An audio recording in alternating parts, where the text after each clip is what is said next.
Hello, everybody. My name is Sophia Porter, and you are listening to You Got, Sophia's Game of Thrones podcast. Today I'll be discussing Episode 5, Kill the Boy, which is the halfway point of Season 5, and I honestly can't believe we're already here. I mean, I guess I can, but still, so much has happened, and I know it's all going to get crazier because I've read the books, and also I know how Game of Thrones works. But before I get too excited, it's time to introduce my guest of the week. He's a newbie to the podcast. I don't even know if he's listened to it before, but I'm allowed to say that because he's one of my friends. His name is Andrew. Hi, Andrew. Welcome. Hey, thanks for having me on. Well, thanks for coming. I know it was probably really tough for you to get here. When a new guest comes on, I like to grill them on Game of Thrones and on their knowledge of Game of Thrones. Okay, that's not true, but I do like to ask you a few questions so the audience, my audience, can gauge who they're listening to. So, 2 questions if you're ready. Okay. All right.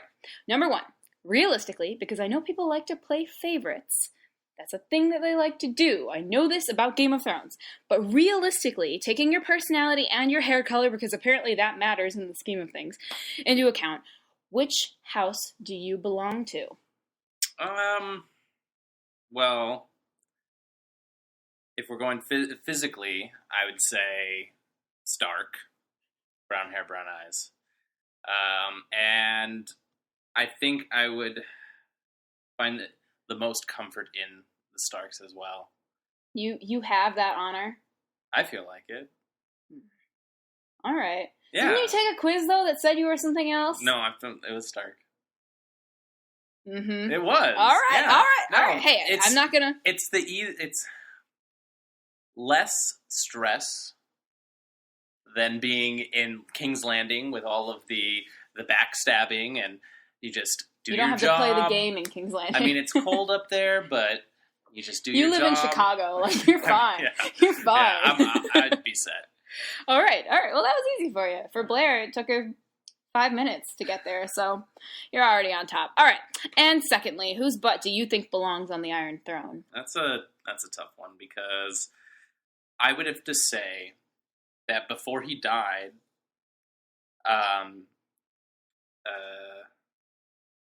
Rob? No. Not Rob? Rob might have been a good one, but I feel like he might not have had a strong enough personality, and that would have kept people from really following him. Well, he wasn't prepared at all. Yeah, he wasn't. But actually, it'd have to be Tyrion's dad. Tywin, yes, because Tywin knew the job. And while he was a horrible human being, and I love him as a written character but hate him as a person, I felt like he would have probably been one of the best at the job. Mm-hmm. No, I agree. I mean, Tywin is my second favorite character, like, of all time, because of the way in which he played the game and the way in which he could sort of just, like, keep everything at bay until he got killed, which was really not cool. I mean, it was, because he was horrible. He was a horrible father. Yeah. But still, okay, I like that. Now that he's dead. Yeah, he's dead now, so you can pick another one. I mean, of course, Daenerys would be the funnest one to have, just like fantasy storytelling-wise, but she hasn't really proven herself as a capable ruler yet. It's kind of like what her time in Marine is kind of her learning how to rule. Yeah. And I don't think she's shown that yet to, like, really bring what is needed to Westeros. So I would have to fall back on Stannis. And like, in the beginning, I was like, who is this guy? I don't care about him. He's this awkward guy on this rock. And Stannis is not awkward. He doesn't know how to talk to people. He's gotten a lot better now that he's the focus in this season. Terrifying that he is the focus in this season, but yes. They've added compassion to him with his daughter. Yep. And they've made you go, okay, he knows what he's doing. He's aware of what's happening north of the wall, which none of the other people care about, which means that if he were to take control, he would at least do something about it and be prepared for it. I mean, you're not gonna get me arguing. You know how I feel about Stannis Baratheon, and you watched the episode with me and know how I feel about Stannis Baratheon. So I totally agree, and I just, I hope that he can make it through The war. Because everybody good dies, apparently. All right, so good. Now that they've gotten to know you, we can jump on in to Kill the Boy, which I think is a very befitting title, and I will get into that later on. But I, for one, thought this was absolutely better than last week's episode, and maybe the bad taste of the sand snakes has been washed out of my mouth, or maybe it's my attraction to Stannis growing larger than I ever thought. But apart from High Sparrow, which I still think is the best episode of the season, Kill the Boy completely exceeded my expectations. And like I said before, you actually watched the episode with me and can absolutely attest to the fact that I loved this episode. Oh, yeah. But what did you think overall? Overall, I mean, I enjoyed it. Any time to see Tyrion is good, even if it's at the end of the episode. But overall, I was pleased with how much progression we got. Usually that's like one of my problems is with an episode will be that like not enough has happened. Like we've touched upon all the characters, but nothing really happened.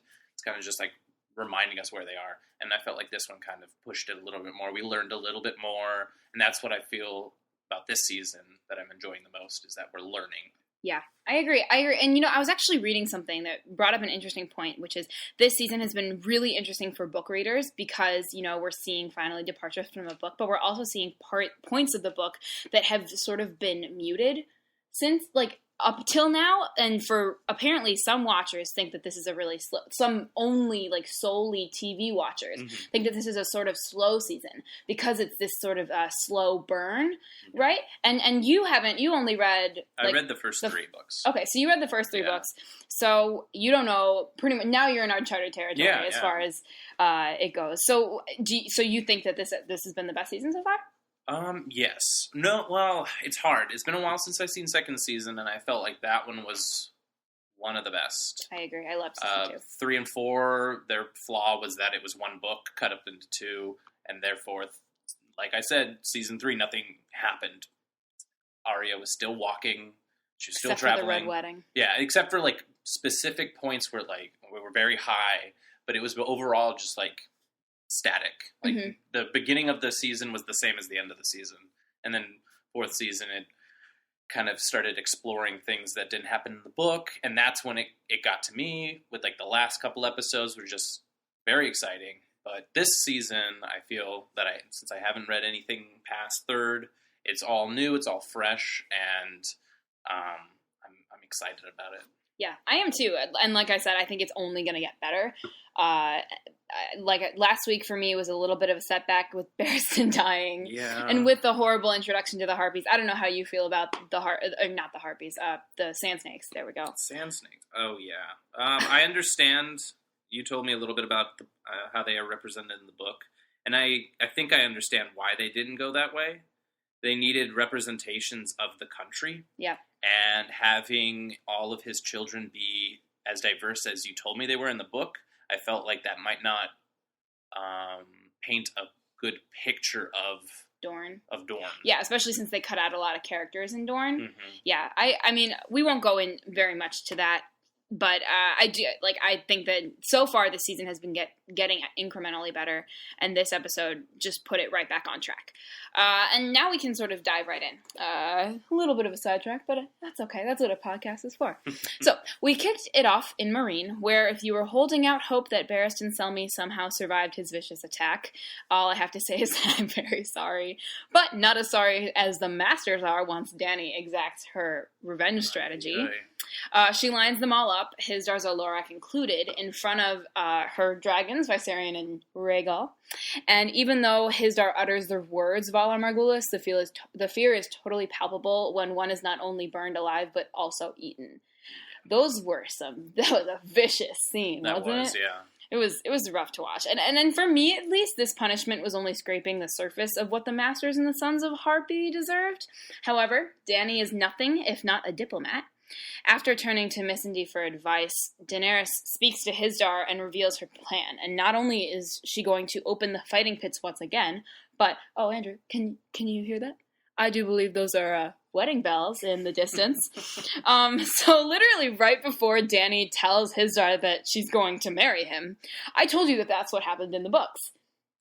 I sort of just, like, I sort of dumped it in, and you were like, why does this guy matter? And I was like, oh, well, in the books, like, he's like, I want to marry you, and she says no, and then they get married.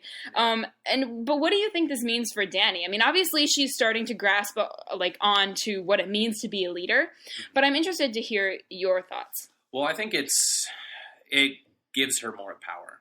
That the fact that she was the one who arranged the marriage rather than him asking for her hand, it gave her the power and made her in charge, which was good. And it's gonna be it's like expanding on her as a ruler. She knows that she needs to have a tie to the people there, and this is the way that it needs to be. And I liked his character as much as you can for the limited time that we've seen him, and the fact that he's like one of the, used to be a slave owner, and we don't know him from back then. We just know him of the kind of timid / forceful guy that he is now. And I think it's gonna. I like it. And I'm excited to see what happens. In the books, her agreement to marry him is an act of desperation. Right, she needs Marine on her side, and this is the only way to do it. Yeah. But to me, in the show, it's a total power play. And you completely Allened it. She knows what she's doing, especially after Missandei tells Dany to trust her instincts. Yeah, which I loved that scene. Like, heck yeah, Dany, trust your instincts. Dany's going to play her own game from here on out, and I think that's a really important thing. You were saying that she needs to prove herself. Yeah, that she needs to prove that she knows how to be a ruler, and so far she hasn't really been. But I think it's heartbreaking that the death of Barristan sort of pushes her and propels her forward. But that's kind of what a sage character's for. It is. Just please don't let Davos be next. Someone had to die for her to like really put her foot down and make decisions. And she got angry. Yeah, she did get angry. Yeah. She let someone burn alive, but now she realizes, okay, they know how powerful I am now, and now that they know, I can exercise that right, which I think is very cool. Okay. So also a side note, I'm extremely happy that Grey Worm survived because they sort of left that up in the air a little bit, and to see his character fleshed out through Missandei has been an interesting departure from the books. I know I mentioned when we were watching she's 12 or something in the books, and it was strange for me to get on board with the coupling, but I sort of like to see him become a real character. Yeah, and it's great acting, and I like the little kiss that they had. I thought that was a really good thing, that maybe it's like it's not all fighting for him anymore. Yeah. And I liked that. It's interesting. I don't know how I feel about it because I don't know how it works. In the sense, I don't think it's about sex though. No, I know it's not. Well, it's weird because it's not about sex, but then there's the kissing. So I'm not sure because they're the process is done so young that like, are they even able to feel like the like how do those emotions translate for them? And just because we've been shown that now that they're free and they're allowed to think, that some of them are seeking intimacy, like the one that was the first one that was murdered by the terrorists, the Sons of the Harpy. They would go to the brothels and they would just sleep next to a woman as if they were their mother, and just having that closeness. It's a sort of nurturing. It's a nurturing, yeah. And it's interesting to see that them expanding that way and what that will mean for them as a people, because none of them will be able to go any farther than that. Yeah. But what kind of life these two characters will have if they survive. Hopefully, if they survive. And now we're going to move on to the north, because that's actually where the majority of Kill the Boy takes place. Jon Snow goes to seek the wisdom of Maester Aemon, who spits some mad truths, right? He essentially says, in the titular role that he is, kill the boy and let the man be born. And I think, to me, this extends to pretty much, not like this advice extends to pretty much every single character in this episode. Jon does so when he allies with the wildlings against the wishes of practically everyone. else. Danny steps up to be the leader, even though it involves an incredibly tough decision and marriage, I'm sure.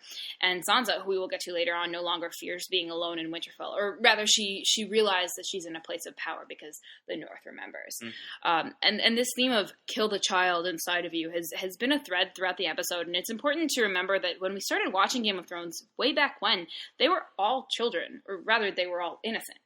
But this is a game. They're playing the game, and all characters must do so. What do you think?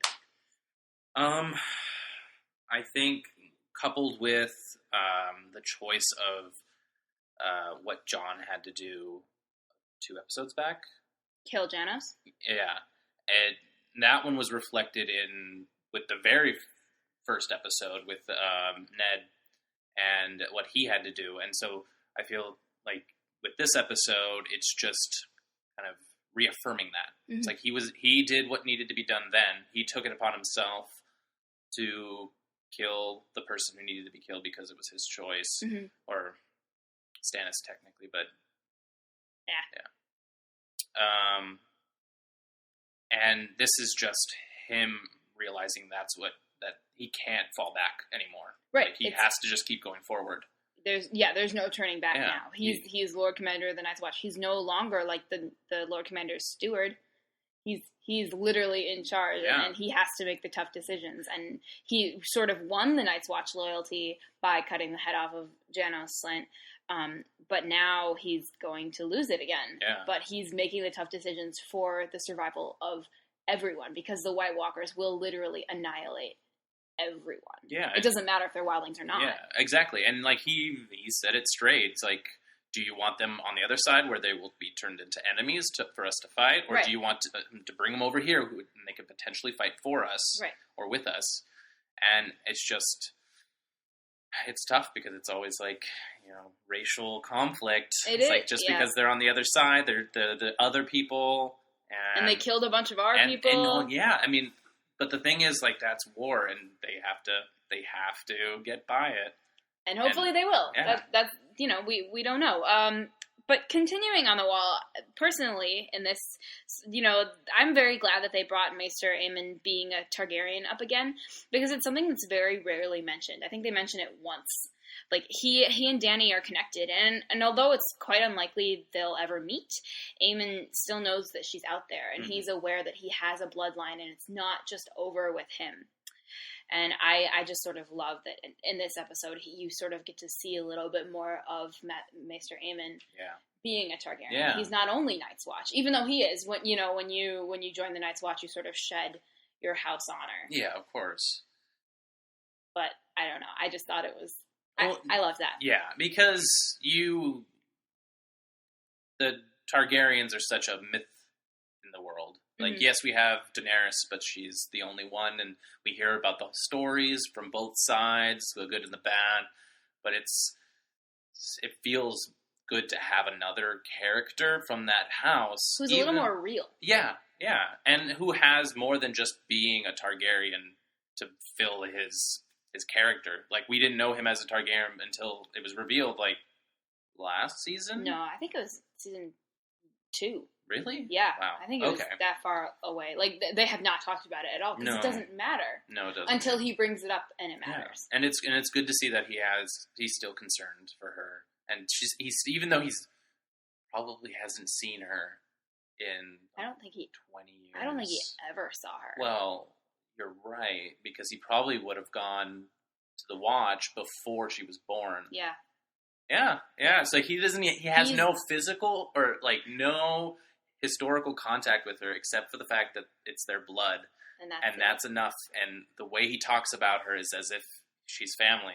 Because she is. Yeah, and it's great. And I wish for more of that. But she doesn't know he exists. No.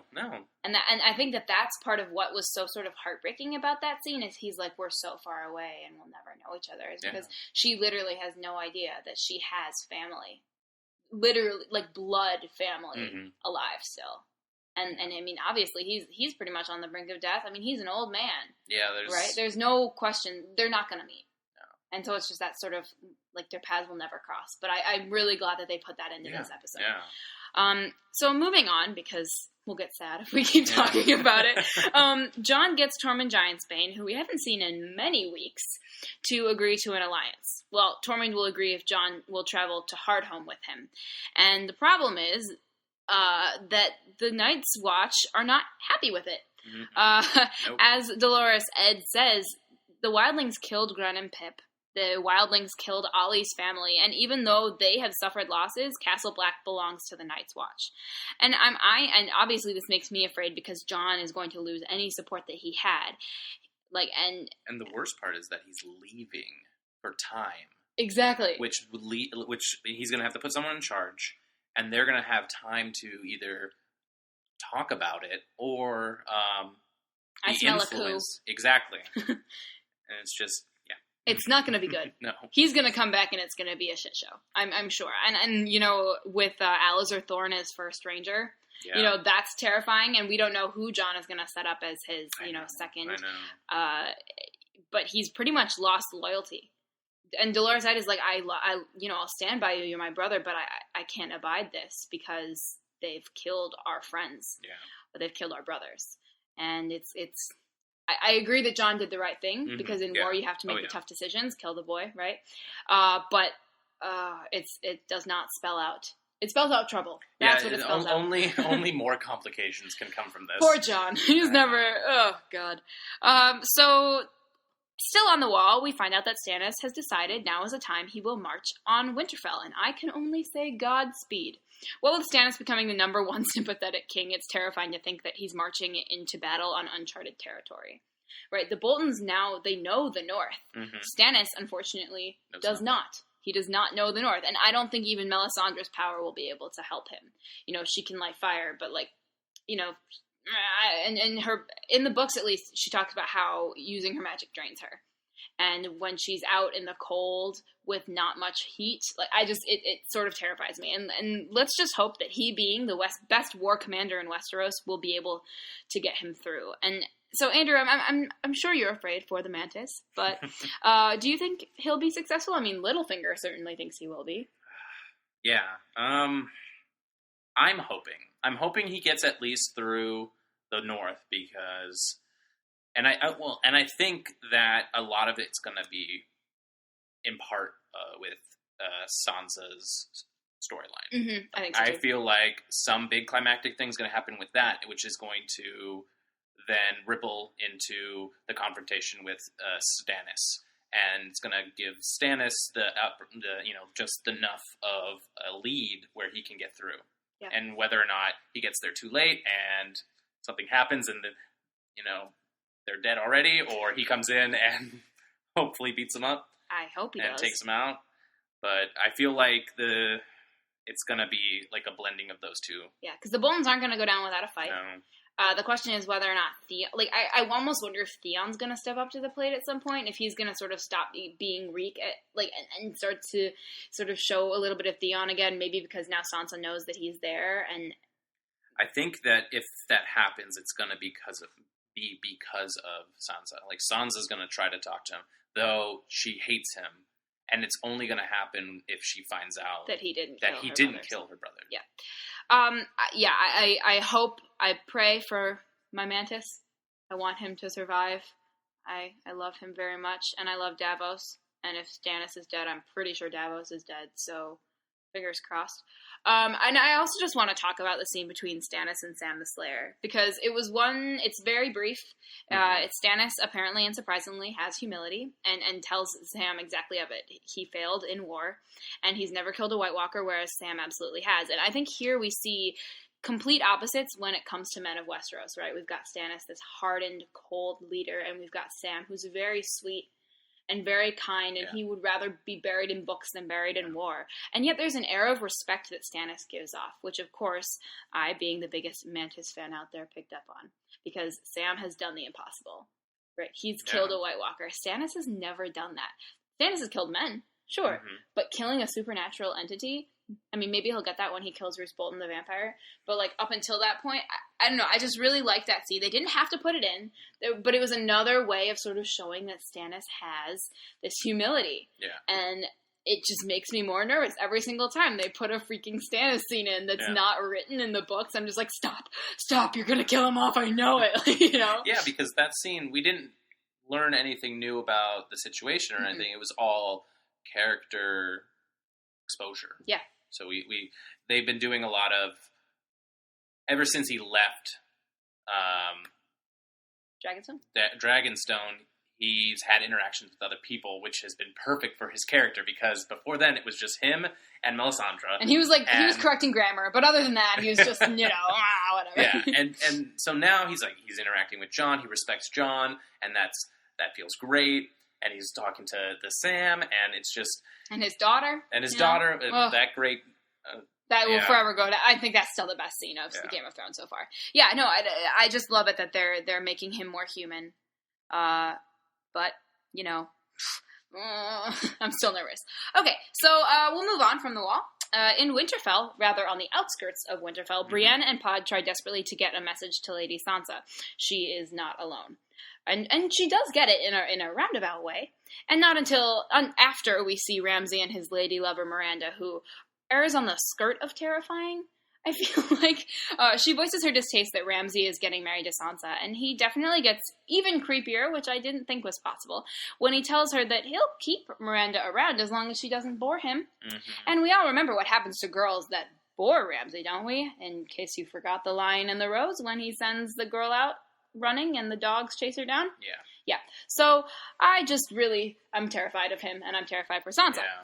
But Sansa is then told someone, a real northerner, wants to speak to her, and surprise, surprise, it's Miranda who meets her outside of the tower where Bran fell.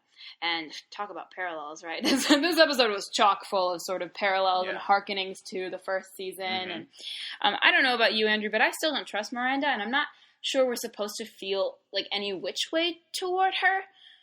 I think she's a big threat. I think that she is going to be part of the big thing that's going to happen with Sansa, and I feel like she's going to try to kill her, and that's going to, create a landslide with just giant mess. I feel like I'm hoping that in the altercation, Sansa's going to either kill her or end up killing Ramsay, and then and then Stannis will come in, and the good ending, in the magical happy Game ending, Game of Thrones ending. But then why did Miranda lead Sansa to Theon? To undermine Ramsay, because to get some power. Yeah, and also to hurt her, because she knows who killed Sansa's brothers, and the knowledge of their murderer being within the same walls as she will hurt Sansa. And so she wanted to do that. She wanted to because she has very little control. Like they said, she's the Kennel Master's daughter. She has no control over her life, and this is the little bit that she can payback that she can give. She can prod at Sansa and just make her hurt. Yeah. Slowly, because she's been in Winterfell for a while and she now knows it. And Sansa's new, even though she was raised there. Yeah. Miranda has that power. I definitely don't trust her. I'm terrified. They wouldn't have shown her glaring at Sansa in Winterfell in the first place if she wasn't a threat. Well, I mean, we know she's a threat. She was, the first time we saw her, she was hunting that girl. She was the one with the bow. She shot she was hunting with Ramsay. Oh, I forgot about that. Oh, God. Okay.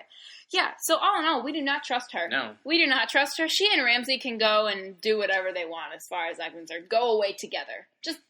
And then get killed together. That's cool. So Sansa finds out that Theon is in Winterfell, and surprise, surprise, she hates him for killing her brothers. And then, shit pretty much hits the fan. At what can only be described as the most awkward family dinner ever to exist, Ramsay forces Theon, or Reek, to apologize to Sansa, then tells him he is walking her down the aisle because Theon is the only thing close to family that Sansa has. And then Roose Bolton counters this by telling his son that he and Walder Frey are pregnant. And then, if the parallels hadn't been there apparent before, they started slapping you in the face. Roose tells Ramsay, after Ramsay sort of like huffs and puffs about having an heir, Roose tells Ramsay the story of how he came to be, the brutal rape of his mother, and then he only spared Ramsay's life because he, get this, looked like Roose. The vampire theory, you guys. Seriously, I'm believing it. Roose Bolton is so a vampire. So 2 episodes ago, we got a heartwarming, well, as warm as Stannis can be, story about how Stannis would never let anything happen to Shireen because she is the princess of House Baratheon. In Kill the Boy, the audience receives a bone-chilling origin story that only helps you understand why Ramsay Bolton is the way he is. Yeah. Andrew, you saw my face during this scene, and I'm sure yours was a mirror when you first watched it. But it's just terrifying. Oh, yeah. Well... And I thought that was perfect. It's the perfect reflection for Stannis' monologue. Yep. And it was great just having him reassure his place in the family with that horrible, morbid story. And it's the casual that delivery of that. It was so good. Yeah, it's just it just shows you how much he is a monster himself. A vampire. He's a vampire. And I feel like this episode heavily featured Ramsay Bolton. Like, wouldn't you say? Like, to me, they're really building him up as the villain of season 5. Yeah. Sure, we've got Roose, who's always been the villain. I mean, he literally stabbed Robb Stark in the heart. Mm-hmm. He actually did that. But if you'll remember, I'm pretty sure Ramsay knows that Bran and Rickon aren't dead. I believe, and this is a long time ago, but I think when Reek first becomes Reek, he tells Roose Bolton and Ramsay that he didn't kill them. Yeah, you're right. So, having Reek apologize to Sansa was literally just a power play. Well, my big problem with that was that he has been instilling that, like, even in that exact conversation, he's saying that Reek is not Theon anymore. Mm-mm. So he doesn't have to apologize for what Theon did. And the fact that he is forcing him to apologize for what Theon did as himself, I feel is counterintuitive of the torture he's doing to him. I know, it's horrible. Like, he might be weakening what he's doing to Theon. To Reek by strengthening Theon somehow. Yeah, like putting him to, like, bringing back Theon's acts. Past. Yeah. I think you're right. I think that this is going to start to be a building block for Theon. It's Theon, not Reek. Yeah. And Reek tells Ramsay that Sansa knows that Theon is alive. And instead of hurting him, Ramsay forgives him. And you made an interesting comment during this scene. Yeah. Right, about how that's a very big power play. Yeah, because he is the master. He is the father. He is the big power, and he normally deals out punishment. And for him to grace him with forgiveness will just reinforce Reek's love and devotion for Ramsay. Yeah. Because if he, just that little bit of kindness is enough to say, well, it's not always bad. It's not, yeah, he might do all these horrible things, but then there's remember that time when he was nice. He forgave me for being scared. And that's going to reinforce his control over him. Right. So it's like the 2 steps forward, 3 steps back a little bit. Yeah. And the question is whether or not Theon will be able to sort of come through. Yeah. My theory for Ramsay is that he's either going to die at the end of this season, or Roose will, and Ramsay will be given even more power for season 6. That's true. It's a terrifying thought because Roose is the only one who can keep Ramsay at bay. Even though he's an evil guy, he still has power. He's manipulative. He's the controlling. Father. Yeah. Ramsay is the father of Reek, but Roose is the father of Ramsay. Yeah. And given the fact that Joffrey is dead, we need a wholly evil character to focus all of our dark thoughts on. And so if Ramsay dies, then who's it going to be? Right? There's going to be another one even worse. Because it's arguable that while Joffrey was evil, he had childish intentions. Oh, yeah. He was a tool. He he had no self-control. He was just chaos. Ramsay knows what he's doing. And Ramsay knows what he's doing. He's old enough to understand. He's a master manipulator. Yeah. And he will kill that child. The child in the womb of... He will kill Walder Frey if he has to regain control. Mm-hmm. So I am nervous that if Ramsay were to die, there would be an even worse sort of bad guy, because you can't have good guys, apparently. You just get worse and worse, more evil bad guys in Game of Thrones. Yeah, everybody... every time the snake's head's cut off, another one like appears. A Hydra. Yeah. Okay, so now it's time. We're going to move away from the north, because we pretty much covered everything. Look at us go. It's time to talk about Tyrion and Jorah. And I know that you said that this was like your favorite sort of scene of the episode. So do you want to sort of take us through it? Well, okay. So Tyrion wakes up after his last episode where he got knocked out. They're still on the ship. They're still sailing to Daenerys. Well, I think they're going to Volantis, and then from there they're going to Marine. Yes, that's what. And but to get there, they have to sail through Valyria, the ruins of Valyria, which is the first concrete thing that we've seen about this like mythological civilization that lived before what we know as Westeros and the world.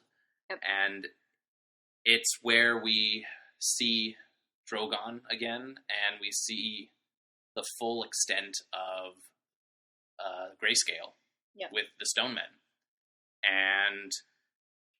And it's all empowered by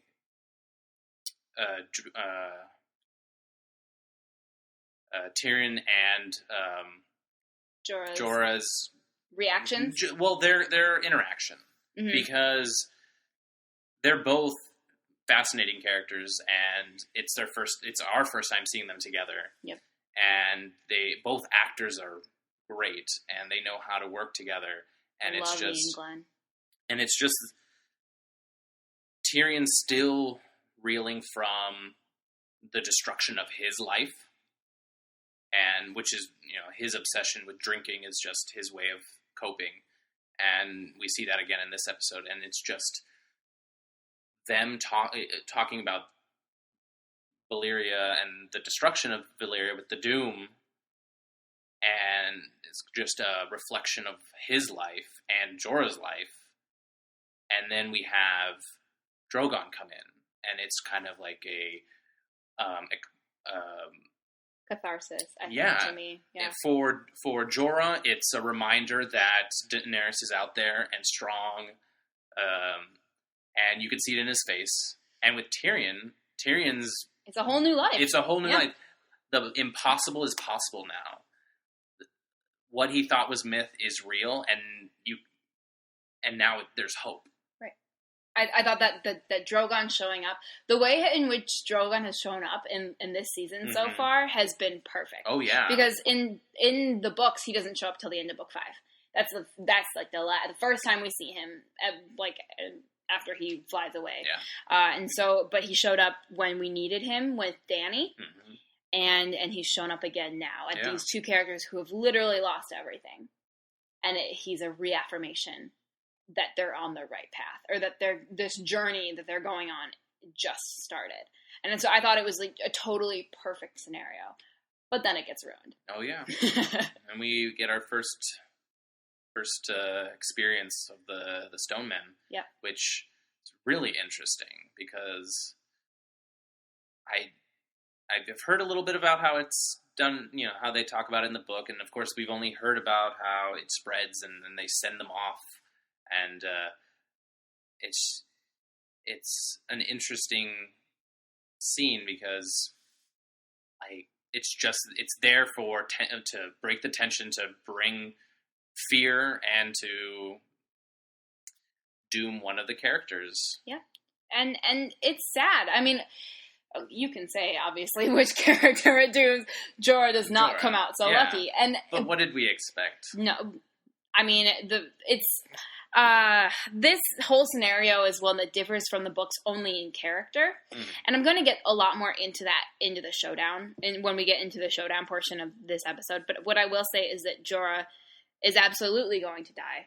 There's no question about it now. He redeemed himself, because what happens is essentially a stone man drags Tyrion into the water and drags him down, and Tyrion sees black.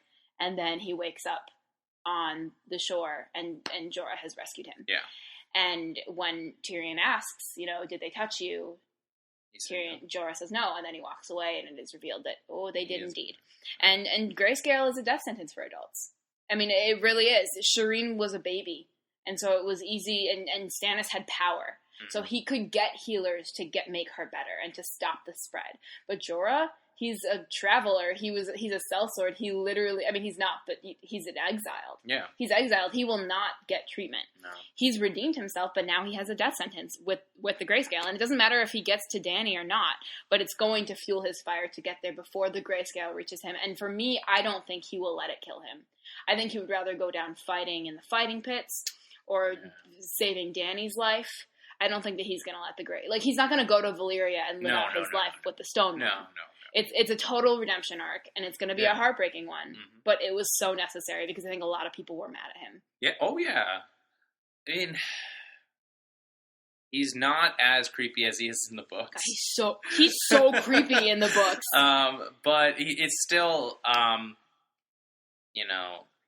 his backstory is not one of a hero, which shouldn't be obvious, or should be obvious with what situation he's in. His father was Lord Commander of the Night's Watch, so I feel like that says something about the Mormons as a whole. Yeah. And I've always liked him, but I always thought he was also foolish. Like, his obsession with Daenerys was kind of what made him a good person in the sense, like, he wasn't doing it for good sake. He was doing it to protect her because he was in love with her. And I feel like it's kind of still what's going on right now. He kidnapped Tyrion to, regain her favor, not because it's a good thing to do. Not because Dany absolutely needs Tyrion. It was for his own personal gain. And he didn't necessarily have to jump into the water and save Tyrion, but he did. And that was like the little switch where it was like, okay, there's still something left in there, and now he's got to really show it because he has a limited amount of time. I think he's just going to be a hero from here on out. And in the trailers, we see him fighting in the pits. So there's going to be more for Jorah. He's not done. But he's not at all close to being done. But I think he will die at the end of the season, which is heartbreaking, because he was one of my favorite characters for a long time. Before I read the books, I was like, damn, first of all, he's gorgeous. What is it with me and older? I do not know. But he's tan, and I like his outfit, and I always liked him because I liked his voice and his, I don't know, I just like how he protected Dany. And then his love was there, but it wasn't on the surface. It was sort of really deep down for a while. And I was heartbroken when she sent him away. And that actually scene is way more heartbreaking in the books than it was on the show, because you can you are reading from Dany's perspective, and you can see how heartbroken she is that she has to send him away.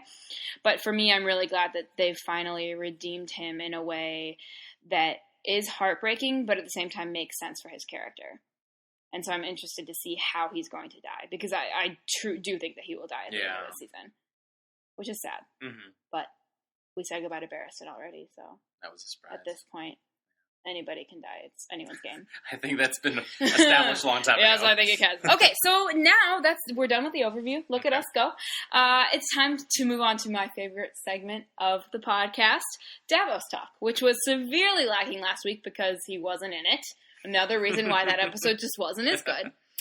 For me, one of the highlights of this episode was seeing his interaction with Shireen, especially when he asks her to defend him in the war. Yeah. Davos has children, but he lost them. Yeah. And fatherhood comes through whenever Shireen is around, when she taught him how to read, when she... I just love that those two, their interactions, and I think the fatherhood also comes around when Stannis is there. He's very protective of Stannis. Oh, yeah. And he loves Stannis, but not in the way that Jorah loves Dany. It's in a very platonic way. I mean, I do believe... He respects him a lot. I remember I was talking to Blair about this. I do believe that they're like soulmates, but not in a way that it's like not a romantic thing. I just think that Davos and Stannis will go down together. Like, that's what I believe, because I think that those two, like, Melisandre came in and just, like, threw a wrench in the machine. You felt that a lot right off the bat. Right off the bat, because you saw Davos and Stannis. I mean, there is a mutual respect there that cannot be beaten. Like, Davos will always go to bat for Stannis, and Stannis will always listen to Davos. And so I think that that's a really important relationship. Andrew, I know you know, obviously, how I feel about the Onion Knight. But where are you at with him? I mean, I love him as a character. He's a lot of fun, and I want more from him. And we've been getting it. Like when he talked to Jon, that was great. My heart stopped in that scene. I was like, oh my god, it's happening. I kind of want him adventuring, like doing stuff for Stannis. I know too. It would be really cool. Like when he was going. I would like you to read book 4 and 5 then. Why? Because he goes off. He goes off. Yeah. Stannis sends him. Stannis is like, you are my envoy. You will go find me more troops. Well, and he sends Davos away. Didn't he kind of do that before? And was it last season or the season before that? I can't remember if it was 3 or 4. When he sends Davos, he goes and collects pirates. Yeah, that's in 2. Oh, that's 2. Wow. Yeah, with Salador Sand. Yeah. Yeah. No, Davos is his best bet at getting more followers because Davos will literally tell the truth. He'll be like, "Look, I know Stannis isn't the nicest guy in the world, but he's the best king. He's the rightful king." Yeah. And in the books, it's very smart the way they do it. Stannis sends Davos when Stannis marches on Winterfell. Stannis is like, "You're not coming with me. You're going to go find me more troops so that when I get back, I have the North and I have people to hold the North for me." So that could technically still be. Yeah, I mean, I hope so. Davos' story in the books is my favorite. Yeah. Not just because he's my favorite character, but like, and so I would love to see him do more. I was really disappointed when when they announced that he was marching on Winterfell with Stannis. I was like, no. I mean, I loved the scene with Shireen. Like, don't get me wrong, it was great, but I would love to see Davos branch out on his own a little more because those are some of the best. I feel like this season's really good with its team ups, and with Jaime and Bronn and Tyrion and Jorah, and I just want more of that. I want to see who they can put with Davos and see who would work well. And I have no idea. I mean, in the books. Yeah, I don't want to give it away. It's sort of a big spoiler who he goes to find. But at the end, after he's done all of this to help Stannis, he sort of gets sent on another mission. And it's not by Stannis. At the end of where he is in book 5, he and Stannis have not seen each other for an entire book or however. So it's very interesting to see Davos really does branch out on his own. And that's... Oh, it's so good. Just read his chapters. Honestly, that's all you have to do. There's one point where you think he's dead in book 4, but he's not because they're lying, and it's great. Yeah. It's great. Davos is just he's a pirate, but he's not a pirate. Like, he's a smuggler. Yeah. And I love that, and I love that he sort of goes back to his smuggling ways a little bit. Okay, so that's Davos talk. I can talk about him for hours. Yeah. Just in case you were wondering, but I won't. So for this episode, you guys, I'm going to change it up a bit and switch the order around on the segments because the fan theory that I want to talk about is one that is complete and total A Dance with Dragons spoiler. So first we're going to do the A Song of Ice and Fire versus Game of Thrones showdown, and then once Andrew is safe and tucked away from being able to hear me, I'll dive into the theory, which is actually my own personal theory that I came up with today that is very distressing to me. Andrew actually sort of guessed it, but I have more theory to back it up. So we're going to go into the showdown. And for the showdown, there's really only one thing that could be featured. And it's something that I haven't talked about this on the podcast at all because I didn't think there wasn't a time to. But now it's time. And it's that of Jorah and the Grayscale versus Jon Connington and the Grayscale. So, Andrew, right after this episode, I sort of filled you in on my thoughts, but now it's time for me to reiterate. As I've mentioned before on the podcast, the way in which Tyrion gets to Meereen is slightly different in the show than in the books. They've certainly simplified it for the show watchers because in the books we're introduced to a multitude of new characters, including one of my favorite point of view characters ever, Jon Connington. And I know you're probably scratching your head and being like, who the hell is Jon Connington? I've never even heard of that man before. But lucky for you, I have a little backstory that I'm going to pepper in. Jon Connington served as Hand of the King to Aerys Targaryen for a while before he was exiled. he was close with Rhaegar Targaryen, and some fans argue loved him in a not platonic way, which is something I did not pick up on the first time I read the books, but now I'm going to go back and read it, because that's actually really interesting, because it doesn't change my perceptions, but it makes John Connington even more interesting. And I also only say John Connington. I don't just say John or Connington. He is John Connington. Most importantly, though, it is John Connington who travels with Tyrion through Valyria. It is John Connington who rescues Tyrion from the black waters of the Rhoyne, and it is John Connington who is infected with the grayscale afterward. And while I'm glad they chose to redeem Sir Jorah Mormont, it breaks my heart that we won't ever get to see John Connington in the TV show. Andrew, as a non-book reader, do you think you would have liked to sort of see a new knight who is now exiled, he's not a knight anymore, like John Connington on the show, or does Jorah do it for you? Because Jorah does kidnap Tyrion, but it happens after the near-death experience with the Stoneman. It actually happens in Volantis. And I don't... did they go to Volantis? Did they just switch up the order? I don't even... I get sidetracked by the map of Westeros. I have no idea where they are. Where is Varys? I have no idea. What city was that? I think that was Volantis. Yeah. But that's not how they get. So it goes Pentos, then Valyria, then Volantis, then Meereen in the books. And I don't think no, Pentos is where they start off. Oh. But now Varys is MIA. Yeah. Okay. So how I feel about the subtraction of the extra characters is the same with what they did with the Sand Snakes. I feel like it was a choice they made to slim down, because adding another character, we haven't killed enough characters off this season to add more. Not. So, and it's also, we have enough characters that we can do more stuff with. With Jorah. It didn't feel empty that we were missing this character. No. But what comes with the story that comes with John Connington, I can't not say it. Yeah. It's I have to say it, is one that tells you more about Targaryen history. Yeah. And that's what I loved about it. But apparently we're fine just having Dany as the sole bearer of Targaryen history. And it's sad that we don't get more Targaryens, like I already said that. But it's also, I feel, it's to not muddy up what we already have. Keep it as clean as possible. We have one Targaryen. We have two Targaryens. We have one main Targaryen. And there's not all these, random, secret Targaryens. Because there is one in the book. Yeah. By the way, he's a friend of John Connington. I'm sorry. And adding more characters and adding more information that they have to then divulge to us would mean that more time would have to be taken for that. And like you said, they're speeding through what was shown in the books, or what was Tyrion's journey is long. Yeah, I'm glad it's not. It's the entirety of book 4. I'm glad it's not, and that's why I really enjoy the show. My big problem with the books was that it's very dry, and it took me a couple times to finally finish the first book. The first book is hard. I had to put it down. I was like, I don't. This is. Although Ned Stark's chapters are amazing. They're and always... so are Catelyn's. Shameless plug for my favorite lady. But that's why they work in a book. They can be as long as you want, because it's not... They're wordy. Yeah, and they take their time. They can be giant tomes.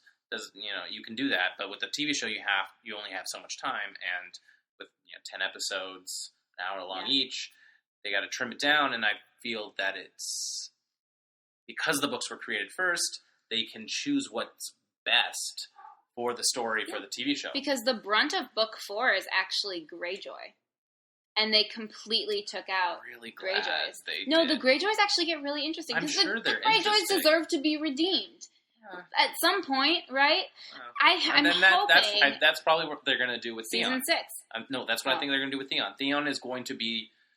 He's going to be redeemed. But he's not a Greyjoy. Anyway, it's complicated. I hope that Theon does get redeemed, though. He deserves it after being Reek for however many seasons he's been. Yeah, I know. My hope is that after they kill off a bunch of characters in Season 5, which they're going to do, there is no question that more characters are going to die. There's sort of going to be a path carved for new characters. Yeah. It'll sort of be the revamping. At the end of this season, we're going to see a lot of death. Yeah. I know that. We've got, Barristan's already dead. Mance Rayder is dead. Jorah's pretty much on his deathbed. Yeah. I think that they're going to clear out and carve a path for new characters to come in. And I think season 6 is going to be Greyjoy-centric.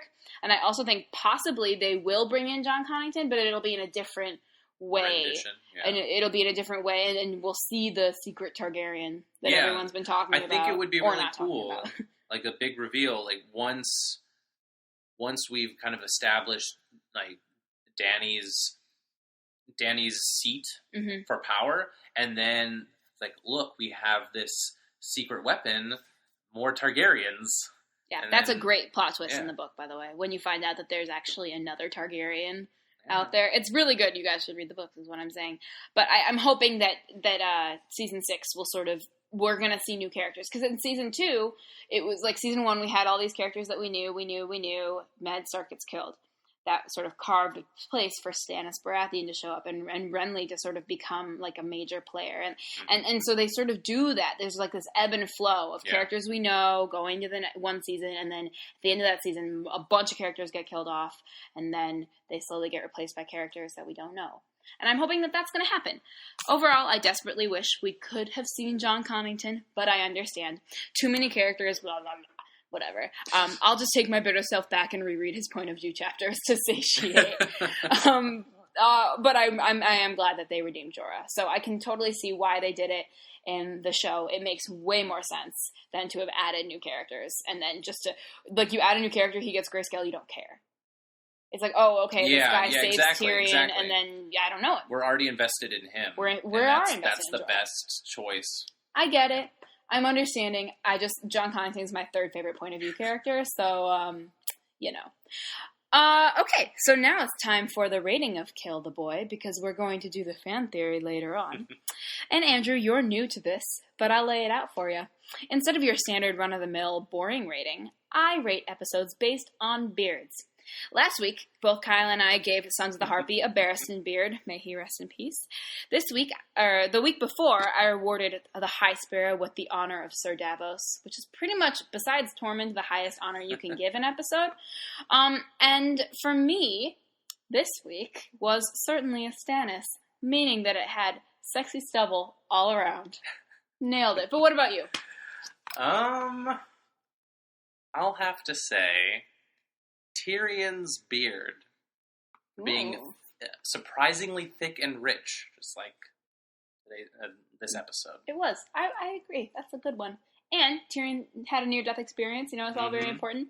All right. Well, that's it for the spoiler-free, slightly spoiler-free, I guess. We sort of did delve into some Targaryen stuff in there, but whatever. Portion of Kill the Boy.